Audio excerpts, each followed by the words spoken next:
Hello and welcome to Social Security. Today, I am your host, Jeffrey Rodriguez. This is a little different from us, doing it this way, but I'm so glad for the opportunity afforded to be able to share some of the things going on at Social Security. And as your public affairs specialist here in Orange County, we will take a look at May information and just kind of the current things that we're looking at coming through Social Security. And as always, before I get into some of the slides with the details and things that I'll share today, I definitely want to remind you of a few tools that are super important that each time, and especially right now, I would say is very important, that is access online. And so as we look at our website here, it is such a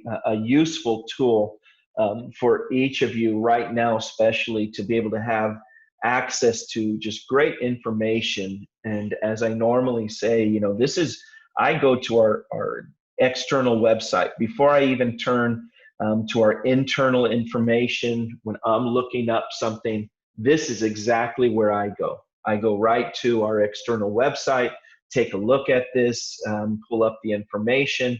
And as you can see, you have the FAQs, you have the different windows to go into something specifically.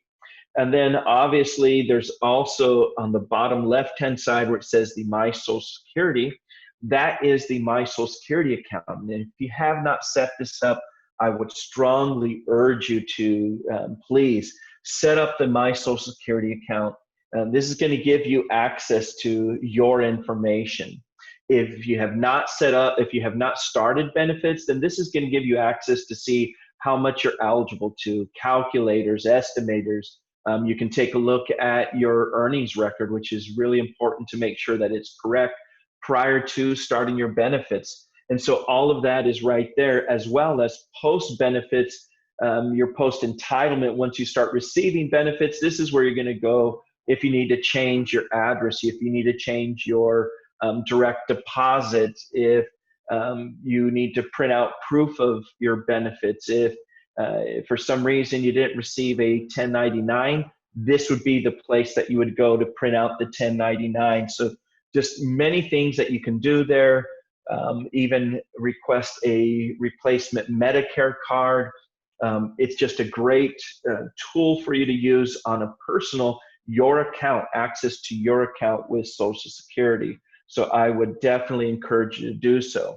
Now, for those that have not started their benefits, again, this is where you're going to go to look to see, okay, what am I eligible to? And it'll give you kind of your current, if it's, prior to your at your full retirement age, as well as wherever you're at right now, your estimated amount if you were to start right now, if you're already past 62 years old being the earliest point at which you can start a benefit. But again, some of the other tabs that you can use. And if you wanted to, you could still print out the statement similar to how you used to receive it. Now, keep in mind that we have stopped mailing out these statements.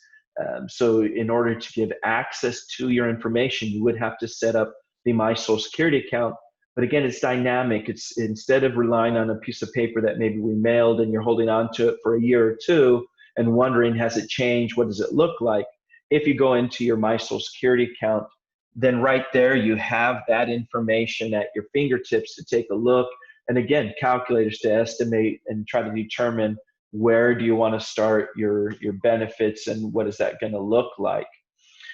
So let's go ahead and get into some of the information, as I said, as we move into May. For us here at Social Security, we definitely honor our military heroes, those that have served and given their lives for our country, family and friends. We ask during this month, let's take a time to pause. And with everything going on as we get into this month of May, and I definitely, on my behalf, my family, we wish that everybody be well, stay safe. But we do also want to not forget those things that are very important, like the legacy that those that gave their lives for us have left for us, the freedoms that we enjoy. And so please do remember, and I think of President Lincoln's words, that these people gave the last full measure of devotion. They gave their lives for us. And so let's honor those. And some of us may have family or friends that have given their lives serving in the military. I know that I have a great uncle that in World War I as a pilot gave his life. And so for us, it has a very special meaning. We have a very close family friend in World War II, and he gave his life.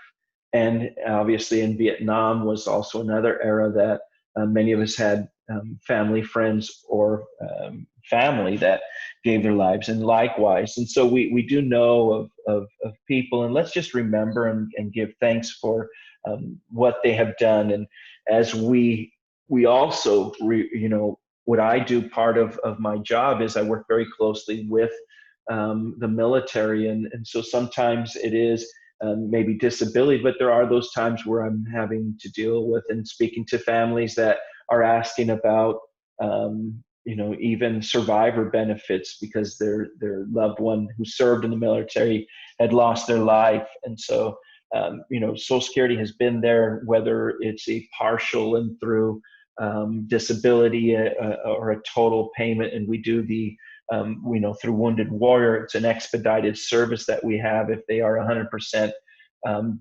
disabled or their rating from the VA. And so whatever it may be, we're there to help and to serve in any capacity that we can to help them connect to their Social Security benefits. And I know it's not directly related to Memorial Day, but I'll just say at this time, if any of you who have served and are listening and watching this program, thank you for serving, and I wish you all the best. And so there's a lot of benefits for VA as well as that we work through, again, the Wounded Warriors and just helping veterans in general. And so I'm always pleased to be able to help, whether it's a family or direct the individual that has served. So let's not forget Memorial Day during this time. Now, I want to spend a little bit of time with one other area, but before I do, I definitely want to make this, bring this to everybody's attention. Just be aware of these calls. There's so many calls now with all these scams that are going through. And, if someone calls and starts talking about there's a problem with your Social Security account, please give me your number, give me, that is direct flags. These flags should be going up and letting you know that these are just scammers that are trying to trick you into providing personal information or get money. And often they threaten, with we're going to go and arrest you or other things like that. Please don't be fooled. Our employees, my colleagues that I work with, will never threaten you for information or promise in exchange for personal information that they're going to send you money or gift cards or ask you for gift cards in order to perform an action. Our Social Security employees are not. We're very, they're like me. We're wonderful people. So, and we're very respectful. So I would say, if for some reason someone tells you that your number is suspended, just hang up on them. Contact Social Security directly. Use the 1-800 number. If they start asking for credit card numbers, your debit card number, or for you to send them prepaid debit cards or anything like that, gift cards, that's not what Social Security does. Please hang up on them. If you have a question or you're trying to figure out, is this really Social Security, call our 1-800 number, get a hold of us directly. Don't use anything that they send you by email or a number that they give you. Look up our 1-800 number, 1-800-772-1213. Again, that number is 1-800-772-1213. And if someone has called you and you suspect that it is some type of scam, we would ask that you go on to the website and go on to oig.ssa.gov. That's oig.ssa.gov. and report the scam directly to the Office of Inspector General so that they can follow up and track and try to halt these types of scams as they try to get to people. They're very convincing, so be very careful, be aware, especially in these times with so many different things happening. You're going to see these impersonations happen, these scams. So just take care of yourself. Share, if you get one of these calls, share with other people. Don't try to keep it to yourself. And even if you might have been fooled a little bit, don't worry, everybody does. I have received calls before where I start, and I know better. I work for the government, and yet I start to doubt, wow, are they really calling from this other agency? Or are they, and it starts to put doubt. So please share with others, let others kind of help you walk through. And again, you directly look up whatever agency that is. If it's not Social Security, if it's another IRS or whoever it may be that they're saying they're from, get the direct information yourself and call, and then find out if they really need to speak to you. Now, the area that I wanted to spend a little bit of time today is the eligibility for spouses. I get this question often.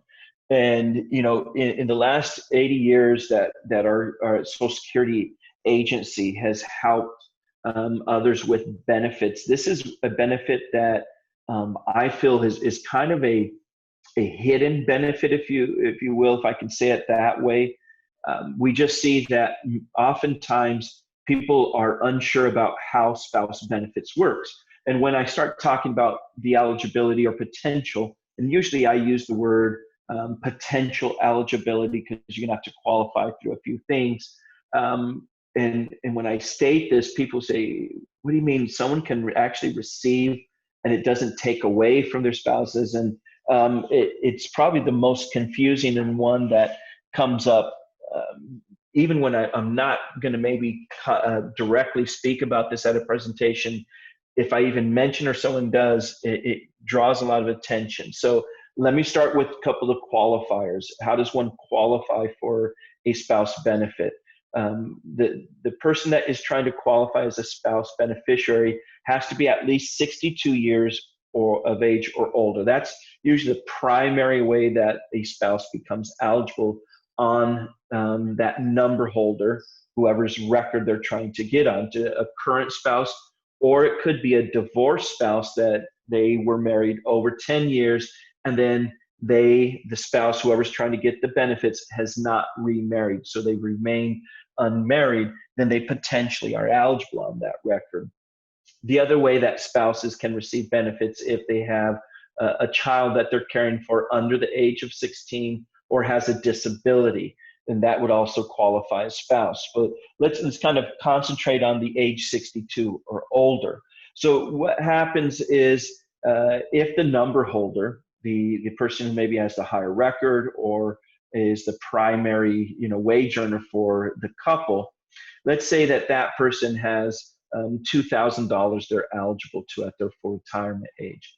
Well, then their spouse is eligible to a maximum of 50%, which would be $1,000 in this example I'm using. So the spouse that's eligible to the $2,000, that's what they're eligible to, or whatever point they start their benefits with reduction, or if they wait and get delayed retirement credits and increase 8% per year, maximum up to age 70. So whatever that number holder is eligible to, that's what they're eligible to. It does not take away by a spouse who's eligible on their record. But the spouse who is eligible, talking about the spouse beneficiary, they are eligible to a maximum of 50% of the number holder's full retirement age, meaning their primary insured amount, what they are eligible when it is their full benefit amount that they're eligible to, not the current amount, because they could be receiving reduced, or again, as I said, delayed retirement credits, which may either decrease or increase off of their primary insured amount. So the full retirement age amount that the number holder is eligible to, the spouse is eligible to 50%. So going back to our example, the number holder is eligible to $2,000, and then the spouse would be eligible to $1,000. Now, the other thing that we look at is how much is that spouse that's trying to receive benefits on the number holder record, what is the amount of their own benefit? If they have earned a Social Security benefit, then they have to take their benefit prior to receiving anything on a spouse benefit. So they couldn't delay or not take theirs and jump on the spouse benefit and take that 50%. They would have to take whatever they're eligible on theirs. So if they're taking, let's say that their benefit, they're eligible to $750 at their full retirement age, then there is $250 that would come from the spouse's benefit, that number holder's record. That $250 would then be dependent on how old that spouse that's trying to get benefits, because anytime prior to full retirement age, they're going to have reduction. And so they would have reduction on their own benefit as well as that $250. So that $1,000, let's say, that they're eligible to combine between theirs and their spouses would be reduced. And so the key here is that they have to take their own benefit. Now, if they're already age 66 and say their spouse waited to age 70, the number holder has delayed retirement credit. So it goes from $2,000 to, let's say, $2,600. The spouse that's getting the benefits or trying to get the benefits on that record would not be 50% of the $2,600. It would still only be the $2,000. And so that's kind of those qualifiers and trying to clarify what someone would be eligible to at that time.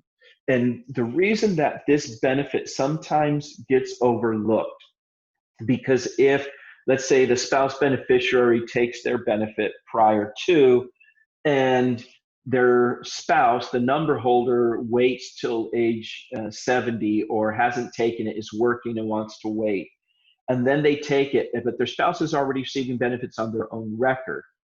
And then the number holder takes their benefit and does not mention that they're married, which unfortunately happens sometimes when they file their claim. Then we wouldn't know that there's a spouse that potentially is eligible. Or it could be that the number holder, the primary wage earner, starts taking their benefits when their spouse is unable to take their benefits. Let's say that the number holder hits their full retirement age and wants to start their benefits, and their spouse is age 61, and so they're not eligible to benefits yet. Well, when that spouse turns 62, they are potentially eligible if they are not working and earning over the limit and meet all the other qualifiers. But when that spouse activates or goes to take their benefits or waits, may not realize that they're eligible and just takes their own benefits and doesn't, again, mention as well that they have that they're eligible or that they're married, and maybe they're divorced and had been divorced over 10 years and doesn't mention that marriage, then we're not going to know that record is there for them to receive benefits on. The other thing that can happen is maybe there's a spouse that didn't work and just feels, well, I'm not eligible, and isn't aware of spouse benefits. And so when their spouse again started their benefits, they were not eligible at that time because they were under the age of 62, and then they never file. So there's a few reasons why, the situations that may come up where a spouse doesn't file on that claim, doesn't either realize that they are potentially eligible. But again, if you think that you're potentially eligible, what I suggest to those individuals is please just file on your spouse's record, get a hold of Social Security, and let us determine if you are eligible to that benefit. Now, there are, during this time, many ways that you can stay informed, and I'll kind of go over these, the online ways that you can be connected to information from Social Security. The first is our Social Security Matters, which is our blog for SSA News, so that you can get information directly from us.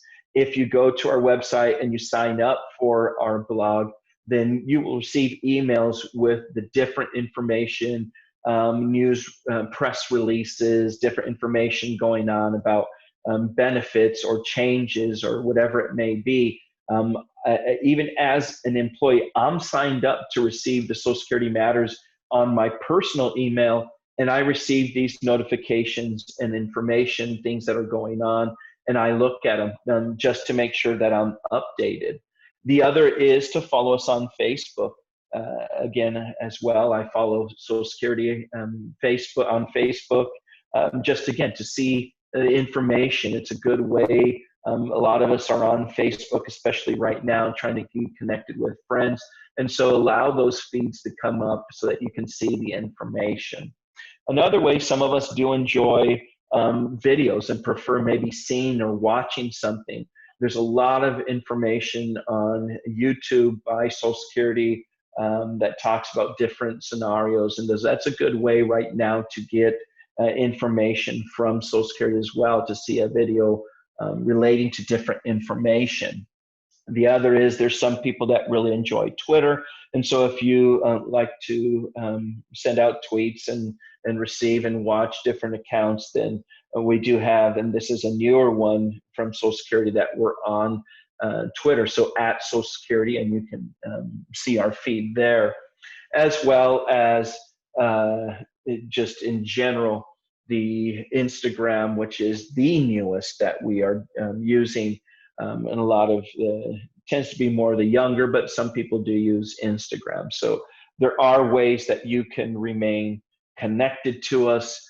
Please do, so that you're receiving the correct information from Social Security and not relying on maybe something that is not from Social Security and receiving potentially bad information.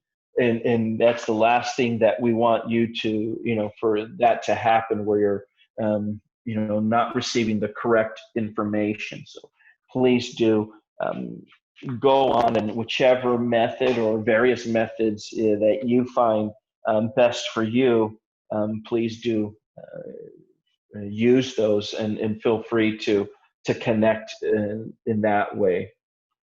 Now, again, I talked about different scams and different things going on, but I just want you to, again, I don't think I could ever warn everybody enough about the, protecting your private information. And so we take this serious as well at Social Security, and we protect your investment into Social Security. We realize that 1/5 or 20% of the population in our country are receiving some type of benefit. Most people think of just the retirement benefit, but again, we do have disability, and with disability brings benefits for that family, for children. In death, with the survivor's benefit, there's spouses, there's the widows or widowers, there's also children potentially, or children with disabilities prior to age 22. So when we look at all of those people that are eligible to benefits combined, we realize there is a large number of people that are eligible. We serve over 65 million people in the U.S. with benefits. And so one of those things that is extremely, important to us, a responsibility, is to protect that, the money that you have paid into Social Security. And so we have zero tolerance for fraud. That goes internal as well as external. And so we take extra precaution, and we, before we even release different types of information or, methods of accessing, like we have with the My Social Security account, before we allow another window, so to speak, for you to view into your information, we check it and make sure and test it so that it is proof, that it's safe for you all, and that we are protecting not only just the money that you have paid into Social Security, but your information, to avoid any type of fraud.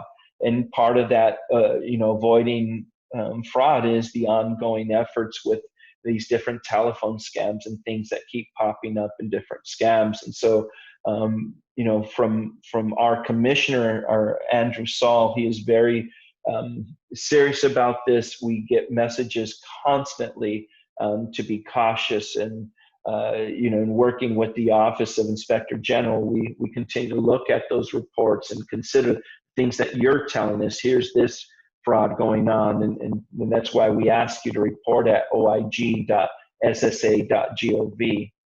And so, do help us by doing so.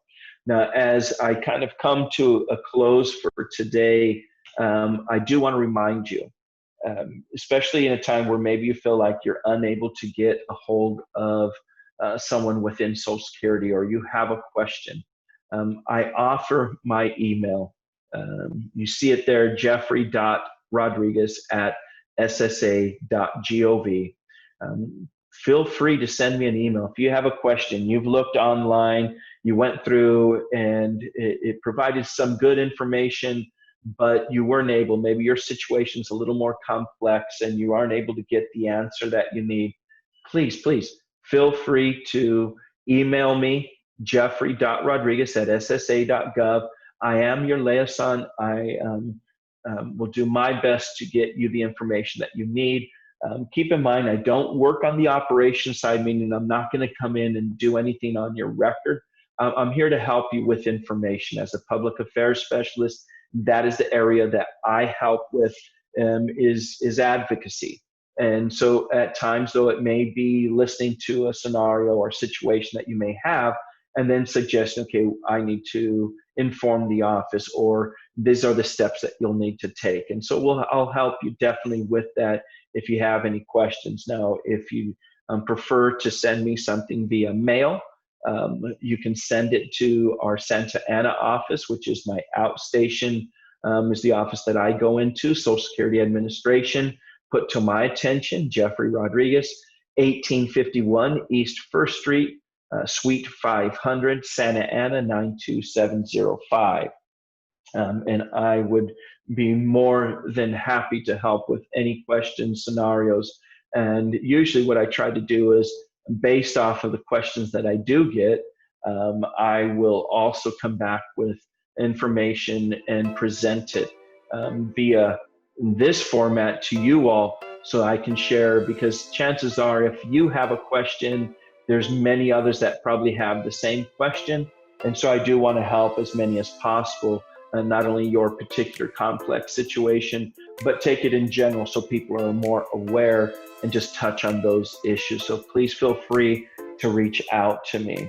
And as we come to a close, thank you. Social Security, we're doing our best to secure today and tomorrow for you all. So I appreciate that you have joined me on this edition of Social Security Today.